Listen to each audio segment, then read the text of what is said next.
है ना, या तो नौकरी करो या तो बिजनेस करो, दो ही तरीका होता है।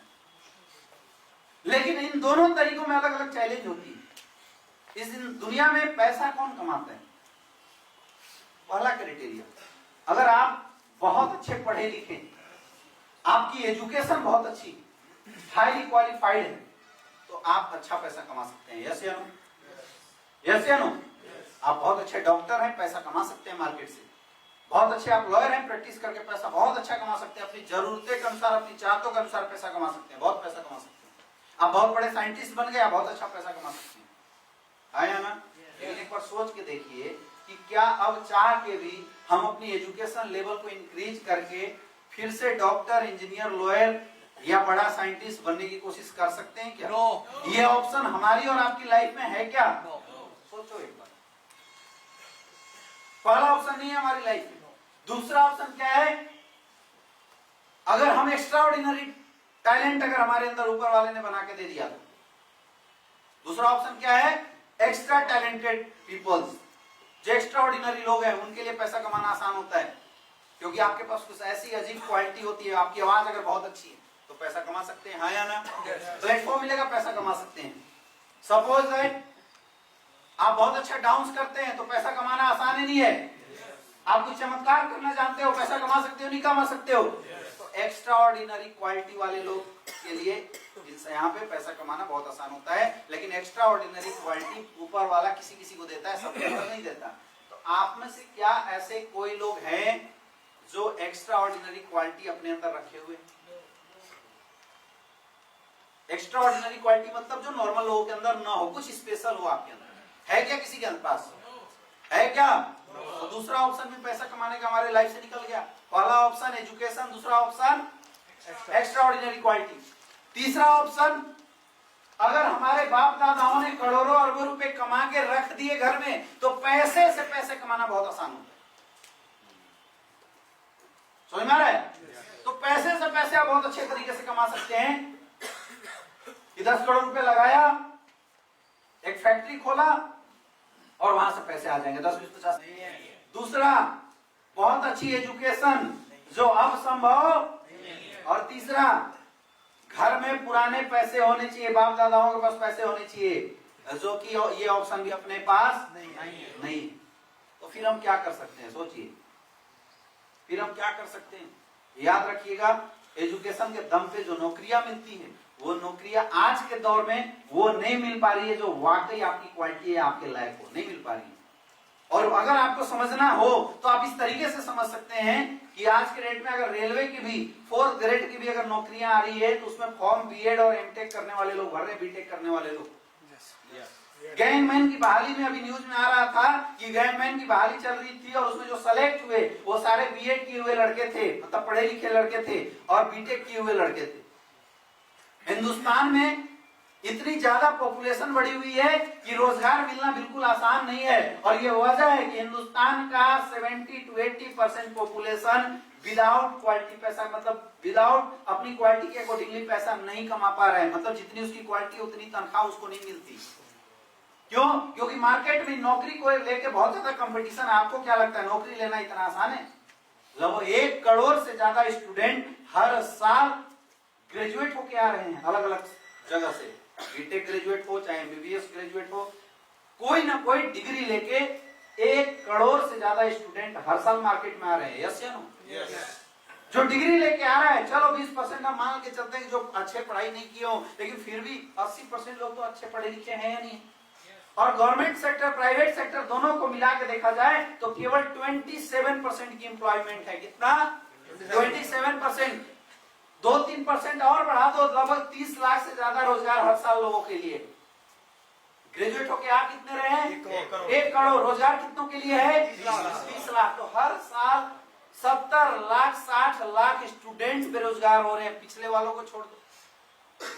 और इस साल कंपटीशन की अगर बात किया जाए तो पिछले वाले 70 लाख बचे हुए इस साल फिर कंपीट करेंगे और फिर 70 लाख आएंगे। यस या नो? तो चाहे आप कितनी भी जोर लगा दो, नौकरी लेना आज के डेट में इतना आसान नहीं है।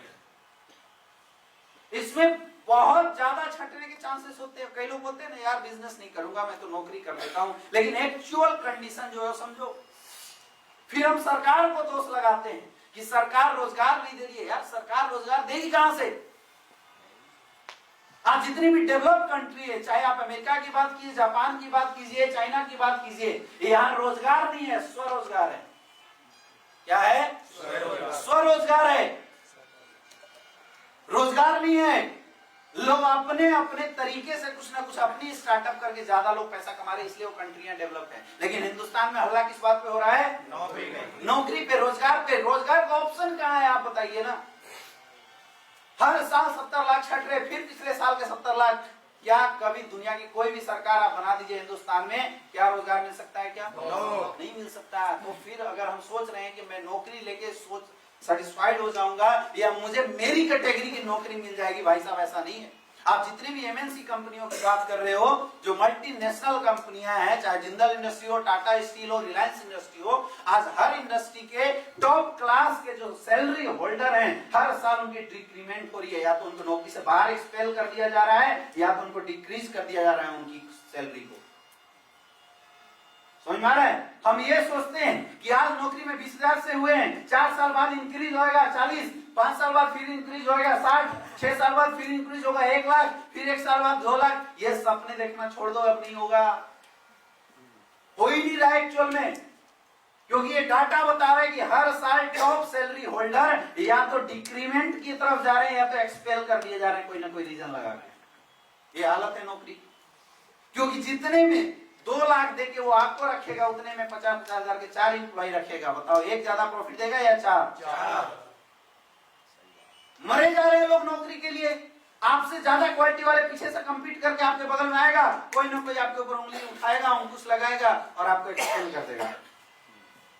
इट्स ए ट्रू, ये रियल सिचुएशन और रियल सिनेरियो मार्केट की चल रही है नौकरियों को लेकर।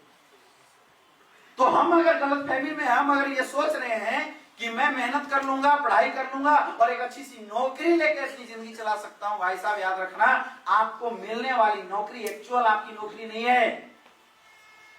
आपकी क्वालिटी की वो नौकरी आपको मिलेगी नहीं। क्योंकि अगर आपकी क्वालिटी की नौकरी आपको मिलती तब आप सेटिस्फाइड हो सकते थे, लेकिन आपकी क्वालिटी की नौकरी आज किसी को नहीं मिल रहा है। कंपटीशन इतना ज्यादा बढ़ा हुआ है, समझ में आ रहा है? तो नौकरी के बावजूद भी आपको सोचना पड़ेगा जिंदगी कैसे गुजारा जाए। तो फिर क्या फायदा? फिर क्या फायदा? समझ में आ रहा है? यस। ये रियल सिचुएशन है नौकरी की, जिसके बारे में हम सोचते हैं। तो फिर दूसरा ऑप्शन दिमाग में जाता है, बिजनेस कर लेते हैं। क्या जाता है दिमाग में? बिजनेस कर लेते हैं। यार नौकरी नहीं होगा, बिजनेस कर लेते हैं। कई लोगों के दिमाग में भी थॉट चल रहा है कि यार छोड़े स्लीपियस, छोड़ नेटवर्क मार्केटिंग इंडस्ट्री, बिजनेस कर लेते हैं। नौकरी नहीं होगा तो बिजनेस कर लेते हैं। लेकिन बिजनेस की भी सिनेरियो कुछ अलग है। ये चलेगा नहीं क्या? बिजनेस की भी जो सिनेरियो है वो कुछ अलग है। एक बिजनेस करने के लिए कुछ क्वालिटी का होना बहुत जरूरी है। जैसे आपके पास पैसे होने चाहिए इन्वेस्टमेंट करने के लिए। क्या होना चाहिए? पैसा होना चाहिए। बिजनेस विदाउट इन्वेस्टमेंट नहीं चलता। दूसरा चीज, आप जो काम पहले से कर रहे हो उस काम को छोड़ के आपको बिजनेस पे 100% फोकस करना पड़ेगा। समझ में आ रहा है? तीसरी चीज रिस्क है। आप बिजनेस कर रहे हो, मार्केट में आपकी कंपटीटर बहुत ज्यादा है, और अगर आप अपने कंपटीटर को बिजनेस वर्ल्ड में बीट नहीं कर पाए तो आप 100% खत्म हो जाओगे। रिस्क है इसमें, कंपटीशन है मार्केट में। और ये वजह है कि आज बिजनेस करने के लिए अगर 1 लाख लोग खड़े हो रहे हैं तो केवल 5 से 10% लोग ही स्टैंड हो पाते हैं बिजनेस में। बाकी लोगों के बिजनेस खराब हो जाते हैं। आप जाइए, लोगों से मिलिए। बहुत लोग ऐसे मिलेंगे जो दुकान खोल के सेटअप करके बैठे, 4 महीना 6 महीना 1 साल 2 साल चलाने के बाद उनकी दुकान की शटर गिर गई। पूछा क्या हुआ? बोला सर लॉस हो रहा था इसलिए बंद कर दिया। हो रहा है नहीं हो रहा है? आया ना? ऐसा मत सोचना कि डायरेक्ट सेलिंग इंडस्ट्री में ही लोग गिरे हुए या लोगों की हालत खराब है, लोग अनसक्सेसफुल हुए। मार्केट में डायरेक्ट सेलिंग इंडस्ट्री का अनुपात 50 गुना अनसक्सेसफुल लोग भरे हुए हैं। लेकिन लोग लाज शर्म से बताते नहीं है किसी के सामने, क्योंकि उनकी अब अकेले की पैसे लगती है तो हल्ला गुल्ला करते हैं। प्रधानमंत्री जी ने बहुत सारे स्टार्टअप चलवाए थे, कई लोगों की शुरुआत करवाए थे। आप जाके उसमें देखिए 5 से 10% लोग ही सस्टेन कर पाए, बाकी लोग खोले बंद हो गया। समझ में आ रहा है? तो ना हम बिजनेस करने लायक हैं, क्योंकि बिजनेस करने के लिए जो 5 कैटेगरी है वो पांचों फुलफिल होना चाहिए। आप खुद बताइए, इतना पैसा है, 1 आध करोड़ डूब भी जाए तो कोई फर्क नहीं पड़ेगा, है क्या अपने पास? है। दूसरा, क्या आपकी अभी क्वालिटी है, आपकी जो मार्केट है या आपकी जो फैमिली है इतना सपोर्ट कर पाएगी कि अभी आप जब नया बिजनेस कर रहे हो उसमें प्रॉफिट ना भी आए तो जो काम कर रहे हो उसको छोड़ के दोबारा भिड़ जाओ? नहीं कर सकते हो क्या? तीसरी क्वालिटी, जो पैसा आप लगाए वो खत्म हो गया तो क्या उसकी रिस्क लेने की क्षमता आपके अंदर है क्या? नहीं है। एक्स्ट्रा ऑर्डिनरी उसमें टैलेंट होना चाहिए बिजनेस में भी, तभी आप मार्केट में औरों को बिल्ड करके खुद को सस्टेन कर पाओगे।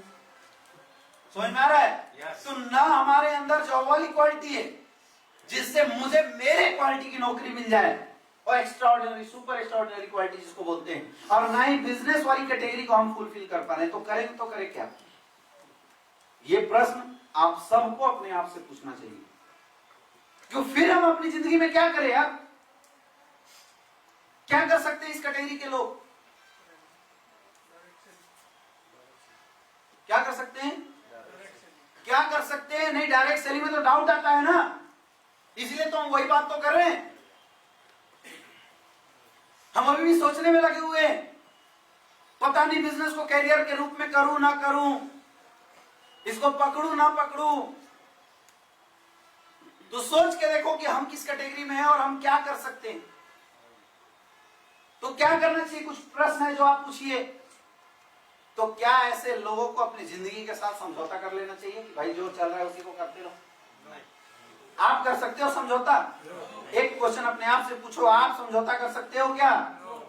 कर सकते हो क्या? तो ऑप्शन नहीं है, फिर क्या करोगे?